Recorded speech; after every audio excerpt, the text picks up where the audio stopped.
Hi. അപ്പോൾ എന്തായാലും അടിപൊളി ഒരു സിനിമ ചെയ്തിട്ട് ഇറങ്ങിയിരിക്കുകയാണ്. അപ്പോൾ എന്താണ് പ്രേക്ഷകരുടെയൊക്കെ റിവ്യൂസ് ഒക്കെ എങ്ങനെയുണ്ട്? അയ്യോ, എല്ലാവരും അടിപൊളി റിവ്യൂ പറയും. അടിപൊളി റിവ്യൂ. എല്ലാവരും കാണുന്നവർ, ഞാൻ കണ്ടവരൊക്കെ കരഞ്ഞിട്ടാണ് ഇറങ്ങിയിരിക്കുന്നത്. അല്ല, ഇപ്പോൾ ഓൾറെഡി ഇതിനകത്ത് കറുപ്പിന്റെ ഒരു ബേസ് ചെയ്തിട്ടാണല്ലോ പറയുന്നത്. അതിനെക്കുറിച്ച് എന്താ തോന്നുന്നത്? കറുപ്പിനെ ബേസ് ചെയ്തിട്ട് പലരും പറയാൻ പാടുണ്ടോ? അങ്ങനെ ചെയ്യാൻ പാടുണ്ടോ? ഒരിക്കലും ചെയ്യാൻ പാടില്ലാത്ത കാര്യം. ഞാൻ ചെറുപ്പം മുതലേ കുറെ അനുഭവിച്ചിട്ടുണ്ട്. അതേപോലെ അനുഭവിക്കുന്ന കുറെ പേരുണ്ട്. എന്റെ ലൈഫ് സ്റ്റോറി തന്നെയാണല്ലോ. അത് മാത്രല്ല, ഇപ്പൊ റീസെന്റ് ഇപ്പൊ നടന്നല്ലോ ഒരു കറുപ്പിന് ആർട്ടിസ്റ്റ് കറുത്തിരിക്കുന്നു എന്നിട്ട്. അപ്പൊ അതും മണിച്ചേട്ടന്റെ അതെ അതെ അതെ ആണോ?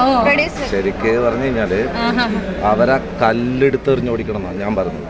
സത്യം ഞാൻ പറഞ്ഞതാ, ഒറ്റപ്പെടുത്തണം. ഒരു സ്റ്റേജ് പോലും ആ സ്ത്രീക്ക് കൊടുക്കാൻ പാടില്ല. സത്യം. എന്താ കാരണം എന്ന് പറയാം, ഞാൻ പറഞ്ഞുതരാം. ഈ പെണ്ണുങ്ങൾ പറയുന്നത് അങ്ങനെ തന്നെ എനിക്ക് പറയാൻ പറ്റുള്ളൂ. സ്ത്രീ അങ്ങനെയൊന്നും പറയാൻ പറ്റുന്നില്ല. കാരണം ഒറ്റപ്പെടുത്താം. നിങ്ങൾക്കൊരു മക്കളുടെ അറിയും. ഈ കുട്ടികളൊക്കെ നിറത്തിന്റെ പേരിലോ ഒരു കഴിവുള്ള കുട്ടികളുണ്ടാവും. ഇത് കേട്ടിട്ട് സ്റ്റേജ് വരാൻ മടിക്കുന്ന എത്ര കുട്ടികൾ ഇനി ഉണ്ടാവും നിങ്ങൾക്ക് അറിയോ? എത്ര കുട്ടികൾ ഉണ്ടാവും അറിയോ? അവരുടെ അടിയിൽ പഠിക്കുന്ന ശിക്ഷ ഇടുന്ന ആൾക്കാർ ആ കുട്ടികൾക്ക് പോലും പേടിയാവൂലേ? ആ സ്ത്രീയുടെ അതെങ്ങനെയായിരിക്കും അവരപ്പോ ട്രെയിൻ ചെയ്തിരിക്കുന്നതാണ് ഞാനിപ്പോ ആലോചിച്ചത്. അവരുടെ ആ ഒരു അവസ്ഥയിൽ അവര് അതിനകത്ത് പെർഫോം ചെയ്തത് എങ്ങനെയാണോ, അവർ ചെയ്യിപ്പിച്ചോ, അവരെന്താണ് പറഞ്ഞത് ഇപ്പൊ ഒരു ഡൗട്ടാണ് സത്യം പറഞ്ഞാൽ. അവരെ കലാമണ്ഡലം എന്ന് പറയാൻ പറ്റില്ല. കലമണ്ടയിലില്ലാത്ത പെണ്ണുങ്ങളാണ്. സത്യം, കലമണ്ടയിലില്ലാത്ത പെണ്ണുങ്ങളാണ്. അവരെ ശരിക്കും വന്ന് അപ്പി പച്ച മലയാളത്തിൽ പറയാൻ പറ്റും. ഞാൻ വേറെ പറഞ്ഞുതരാം. തീട്ടം വാരി അറിയണം അതിനൊക്കെ. സത്യം വിടാൻ പറ്റില്ല അതിന്. കാരണം അതിന് ഞാൻ വിടുന്നില്ല. ഞങ്ങളതിന് ഒരു പത്രസമ്മേളനം ഞാൻ വെക്കാൻ തയ്യാറുണ്ട്. കാരണം ഞങ്ങൾ അതിനൊക്കെ പോരുത്. ഒരാൾ മാറ്റി ചിന്തിക്കാൻ വേണ്ടി ശ്രമിക്കുന്നവരെ ഞങ്ങളൊക്കെ. ഈ സിനിമ ഞങ്ങളോട് ചോദിച്ചു, ഇപ്പൊക്കെ അങ്ങനെ ഉണ്ടോ നോക്കുന്നത്? ഇപ്പൊ എങ്ങനെയാണ്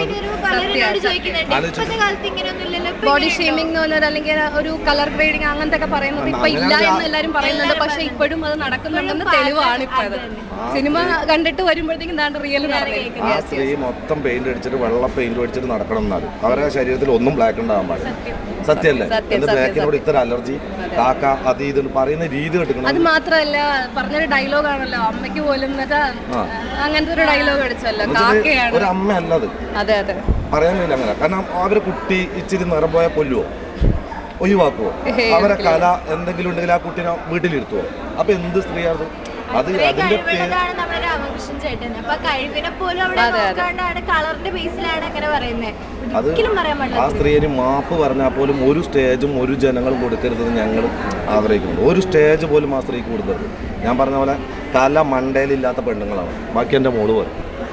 ഞാൻ അതിൻ്റെ ഇടയിൽ കയറി സംസാരിച്ചെന്താ അറിയാം, അത് സഹിക്കാൻ പറ്റുന്നില്ല. അതിനെ കാണുമ്പോൾ ഇനി ആ പെണ്ണുങ്ങൾ എന്ത് പറ്റും. അപ്പോൾ എങ്ങനെയുണ്ട് അപ്പം ഭാവിയിൽ ഇനി അടുത്ത പ്രൊജക്ട്സ് ഒക്കെ ഏതൊക്കെയാണ്? പ്രൊജക്ട്സ് ഇതേപോലെ സിനിമ കിട്ടുകയാണെങ്കിൽ ഇനിയും ചെയ്യും. കിട്ടിയിട്ടുണ്ട്. അതേപോലെ മുന്നോട്ട് പോകും. ഓക്കെ. എന്താണ് ഇപ്പൊ എത്രാം ക്ലാസ് പഠിക്കുന്നത്? ഞാൻ 10th പഠിക്കുന്നു.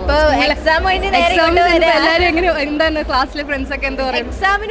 എക്സാം പഠിക്കണല്ലോ, SSLC ആണല്ലോ. പക്ഷെ അതിന് പോലും വരാണ്ട് സിനിമയ്ക്ക് ഫസ്റ്റ് ഷോന്റെ കൂടെ എല്ലാവരും ഇരുന്നിട്ട് കണ്ട് സപ്പോർട്ട് ചെയ്തു. ഭയങ്കര ടീച്ചേഴ്സ് ഒക്കെ ഭയങ്കര സപ്പോർട്ട്. ടീച്ചേഴ്സ് ഒക്കെ ഒരുമിച്ചിരുന്ന കാര്യം. സ്കൂളാണ് കളമശ്ശേരി. പാരന്റ്സ് എല്ലാവരും സപ്പോർട്ടാണ്. ഫാമിലി മെമ്പേഴ്സും എല്ലാവരും. അപ്പൊ എന്തായാലും ഓൾ ദ ബെസ്റ്റ്. ഇനിയും നല്ല നല്ല പ്രൊജക്ട്സ് ഇറങ്ങട്ടെ. നമ്മുടെ ഈ സൊസൈറ്റി കുറച്ചും കൂടെ നന്നാവാനുണ്ടെന്നാണ്. ഓക്കെ, അപ്പൊ ശരി എന്നാ. Thank you so much.